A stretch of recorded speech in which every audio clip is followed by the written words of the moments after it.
Salut à vous tous, c'est Shaiwan, on est de retour pour le journal de Challenger Series, ou plutôt de la Coq League. Ça va être ici un petit numéro, même particulier, d'ailleurs c'est même pas un numéro à proprement parler, ça va être même carrément de la vidéo, vous pouvez voir autour il n'y a pas d'overlay. C'est pour expliquer le fait qu'il y a eu quand même pas mal d'absences, faut dire ce qui est, j'ai commencé la série et j'ai pas suivi derrière en fait. Ce qui est à mon grand regret, en fait j'ai eu les périodes d'examen, j'ai eu pas mal de choses. La fac c'est jamais compliqué, pour ceux qui savent, c'est jamais compliqué. Tout simplement d'être bien à la fac, faut s'intégrer, tout ça c'est compliqué. De plus que là j'ai redoublé mon année, malgré que j'ai eu certains de mes examens, j'ai redoublé mon année, ce qui est plutôt dommage. Donc voilà, je vais un peu dire ce qu'il faut dire. Donc comme vous pouvez voir autour, l'environnement a changé, c'est plus un mur rouge, simplement parce que maintenant ça va être mon chez moi qui va compter. Donc à partir de là, que dire de plus? On va un peu quand même revenir sur ce qui s'est passé en quelques mois dans les challengers. Donc on a pu voir quand même des up and down assez intéressants pour moi. En Europe on a quand même 3 bonnes équipes et pour moi c'est même pas celle que je m'attendais qui a pu se qualifier. D'ailleurs je tiens à remercier d'ailleurs au gaming quand même, juste pour la simple et bonne raison qu'ils ont casté. Donc merci à Zonobra, merci à Pandaren d'ailleurs qui ont fait un très bon cast. Ils ont pas tout casté mais je sais que ce qui m'a le plus marqué c'est d'eux. On a pu notamment voir un très beau BO5 entre Millennium et Unicorn of Love qui s'est soldé par la victoire des Unicorn of Love. Pour être tout à fait honnête, je l'ai pas regardé en live, je l'ai regardé les replays et j'étais vraiment étonné par la performance des Unicorn of Love qui ont déjà sorti des pics assez intéressants, faut dire ce qui est, voir Poppy en LCS, je pense qu'il fallait vraiment pousser pour l'avoir, mais tout le monde sait que Poppy est assez fort, donc on a pu voir Poppy. Ils ont sorti Cassiopeia, ça a été payant. Ils ont vraiment déroulé un bon niveau de jeu. Les Millennium pourtant étaient... Quand je les voyais jouer, tout split, il me semblait tellement meilleur que les Unicorn of Love qui ont pour moi ont presque eu de la chance de se retrouver 3ème parce que face à Nip, c'est quand même pas les plus petits clients, même si on a eu malheureusement en Coq League un Alexis qui est vraiment pour moi un peu tombé de niveau.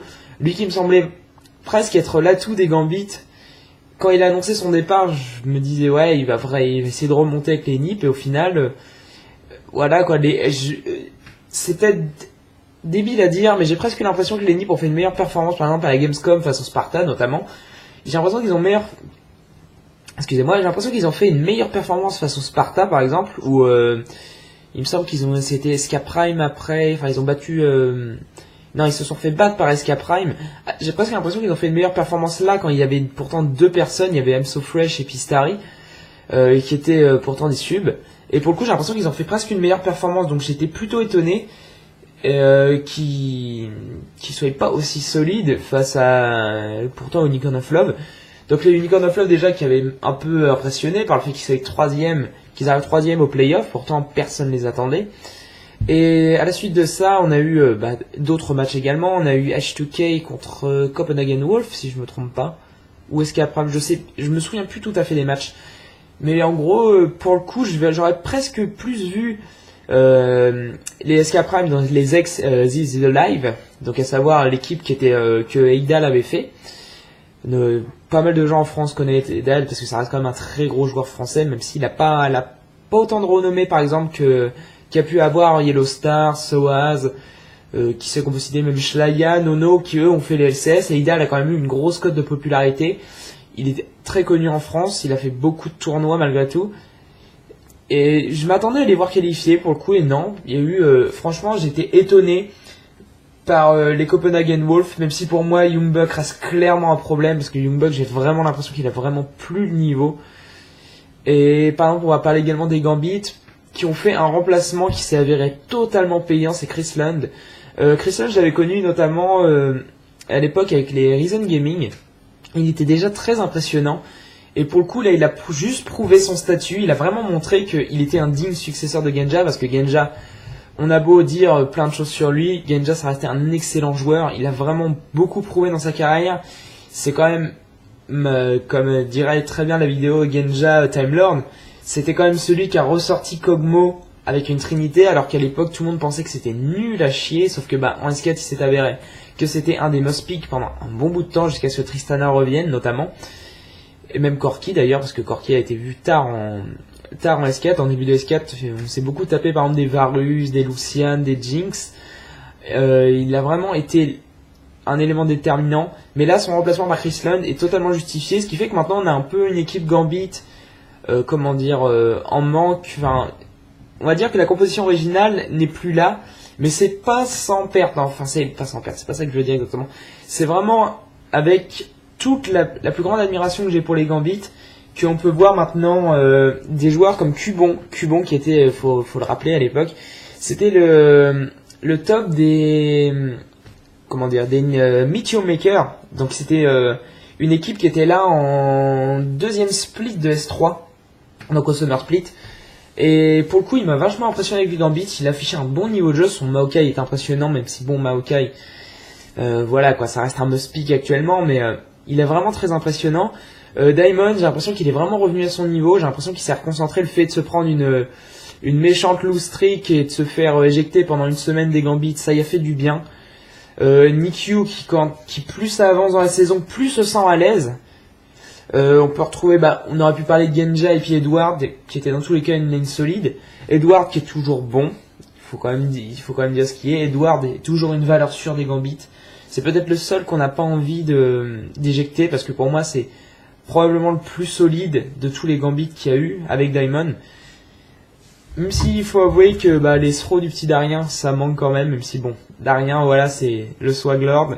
On lui retirera jamais ça, et même si jamais il revenait à niveau, on lui retirera jamais sa carrière, parce que ça reste quand même peut-être un des piliers de la scène compétitive. Il a quand même fait toutes les formes des Gambits, à savoir Team Empire, Team Moscow 5, et il a fait Team Gambit Gaming.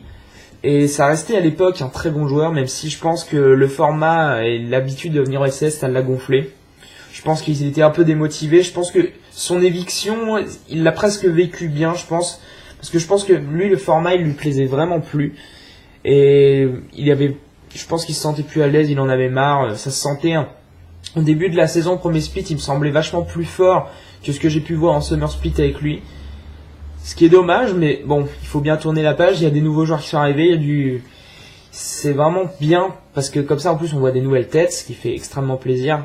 Déjà que j'étais très content quand juste à Spot Crew s'était qualifié pour la LCS. Mais là, de voir, des personnes, comme ça, certaines personnes revenir aussi, parce que voilà, Cubon, c'est quand même un des piliers de League of Legends. Il est là depuis la saison 1, quand même, c'est quand même un très gros joueur. Toujours en top lane, il est toujours aussi bon, il a vraiment prouvé, je pense qu'il avait sa place à la place de Darien. Nikyu, à la base, joueur des Denial à l'époque.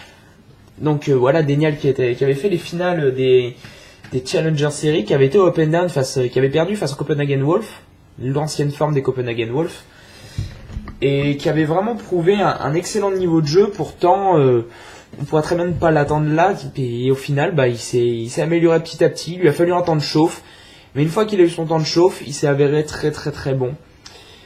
Donc là, on va peut-être pas forcément non plus s'exalter tout le temps sur les Gambits. Moi, j'aimerais juste quand même faire un petit parenthèse quand même juste sur les Copenhagen Wolf. Donc, vu que j'ai pas fait de vidéo sur le split non plus, j'aurais pas pu en parler, mais pour moi, les Copenhagen Wolf sont un peu en dents de scie. C'est que je pense clairement que Young Buck n'est plus à sa place. Je pense que, comment il s'appelle, Airwalks, je pense qu'il peut faire du bien comme il peut faire du très mauvais. Son Lee Sin est absolument énorme, mais il a tenté des trucs, ça n'a pas été payant. L'avoir remplacé par Broken Shard, je pense qu'en matière d'idée à la con, je pense que ça se pose là, parce que Broken Shard, il a peut-être été très bon une époque. Je reconnais qu'il a été très bon une époque, mais maintenant, je suis pas convaincu par le fait que maintenant Broken Shard reste un bon joueur. Maintenant, bon, ça va, Broken Shard, il s'est recyclé en coach des Gamers 2. D'ailleurs, les Gamers 2 qui se sont pris une assez grosse tollée pour la première qualification pour le tournoi de la Paris Games Week, qu'ils ont perdu face au Sparta d'ailleurs. Sparta qui sont un peu partout, mais Sparta qui joue beaucoup et surtout qui devient de mieux en mieux d'ailleurs. On fera une petite parenthèse tout à l'heure sur ça. Donc ouais, les Copenhagen Wolves, ils se sont requalifiés. Moi, le joueur que je pense qui a le plus progressé dans cette équipe actuellement, c'est ni Soren XD ni Airwalk, je pense que c'est vraiment Woolit. Donc Woolit, il faut savoir que c'est un ancien joueur aussi des Nial Europe qui ont fait, bon, comme je vous l'ai dit, les finales, les up and down. Et pour le coup, je pense que Woolit est vraiment très très bon, il a des bonnes mécaniques. Il sait jouer beaucoup de trucs, il a vraiment un bon pool de champions, et je pense que Woolit, si les Copenhagen Wolf remarquent on va dire le niveau, c'est pas ça tout à fait qu'il faut dire, mais reprennent un peu du poil de la bête, je pense que Woolit va pouvoir exceller, et je pense qu'il pourrait faire un très gros rival en tant que nouveau plus ou moins avec Chris Lund. Et je pense que leur affrontement sera assez intéressant, donc ça c'est un match que j'attends pour le prochain split, Gambit contre Copenhagen Wolf. On va quand même revenir rapidement sur les deux team challengers, donc SK Prime et puis H2K. H2K, je pensais qu'ils allaient se qualifier, au final je me suis trompé. Et les SK Prime, je ne pensais pas, mais on va dire il y avait de l'espoir parce qu'ils ont quand même un gros niveau de jeu, les SK Prime, et puis bah, ça a malheureusement pas suivi, ce qui est plutôt dommage. Je vais revenir également rapidement sur une qualification qui m'a fait extrêmement plaisir, c'était la qualification des des Team 8. Donc Team 8, c'est pas forcément l'équipe que j'adore le plus, c'est juste qu'il y a un joueur qui va revenir en LCS. Donc pour ceux qui ont suivi la saison 3 notamment, vous pourrez reconnaître From Maple Street qui était dans la team Velocity à l'époque. Et c'est un très bon carry AD. En fait c'est un peu un carry AD en Dancy également, qui est capable de faire du très bon comme du très mauvais. Et je pense que ça me fait plaisir de le revoir parce que il mérite d'être là où il est. Il a quand même une bonne carrière, il est quand même là depuis très longtemps. Et j'espère que cette Team 8 va prouver quelque chose. Donc Team 8, faut savoir que c'est une team avec 2 Coréens, 2 Canadiens, un Américain. Si je me trompe pas, c'est ça. Donc bon, ça a un peu suivi dans la lignée de tous les Coréens qui partaient en Corée. Sauf que c'est la seule team où est-ce que le fait d'avoir 2 Coréens a marché pour le coup. Parce qu'ils ont quand même assez facilement, c'est un bien grand mot parce que ça a été un BO5 bien complet. Mais ils ont quand même réussi à gagner face au Complexity. Donc, on va quand même revenir sur les Complexity. C'est une équipe qui est capable de faire du très bon comme du très mauvais. Ils sont capables de gagner face au LMQ et puis de perdre face à IG. Ce qui n'est pas du tout logique. Entre nous, perdre contre les IG alors qu'on a eu une win streak contre les Cloud9 et puis les LMQ. Ça fait un peu mal quand même. Donc, cette team malheureusement ne sera plus là. C'est dommage. C'est quand même une équipe qui avait un gros capital de sympathie.